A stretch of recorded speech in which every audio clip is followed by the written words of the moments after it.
The idea of resilience originates from material science, where it describes the property of a material to resume its original shape after distortion or stress. The word resilience is widely used in business. It can be applied to people, it can be applied to teams, it can be applied to organizations. Resilience has different meanings in different contexts.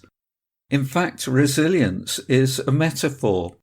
A metaphor is a figure of speech that describes the subject by comparing it to and describing it in terms of another, otherwise unrelated topic. Metaphors can represent experiences more fully as an abstract concept and so enable more effective communication. Metaphors condense information, making things more tangible and easier to work with. The metaphor for an experience has a similar structure to the experience that it represents. Resilience as a metaphor in the context of human psychology and behavior can work for all these reasons. But the metaphor from material science has serious limitations. What about too much resilience? What about learning, growing and developing through stress? What about adapting to situations and environments? In all these scenarios, the metaphor doesn't work so well. How would you react to a natural disaster? An aircraft crash? A terrorist attack? Being caught up in a civil uprising? Being taken hostage? Losing a limb? The death of a loved one in unusual circumstances? Financial ruin, and so on? How calm would you be? Fortunately, it's statistically unlikely that you will experience any of these situations. But what if you do? Your reaction may surprise you. You may remain calm and respond well, or you may react in a way that will cause you anxiety over time. The intensity of the situation and the strength of your emotions will cause you to do one of the following things. Freeze, where you're unable to take any action at all. Show a fight response, aggressively facing the situation head on.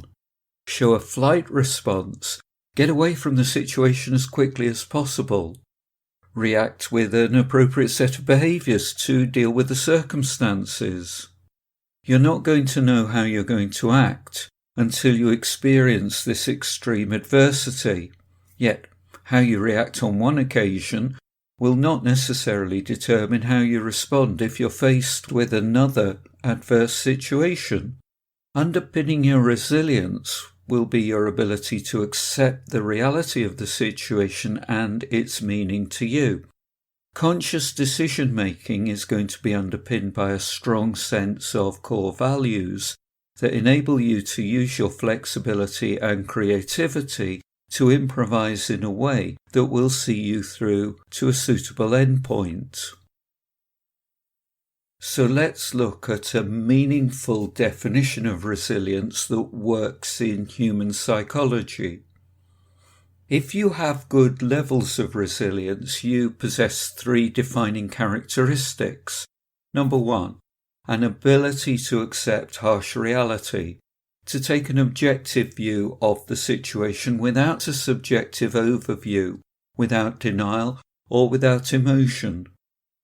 Number 2, an ability to find meaning in adversity, to build bridges from an ordeal in the present to a fuller, better future.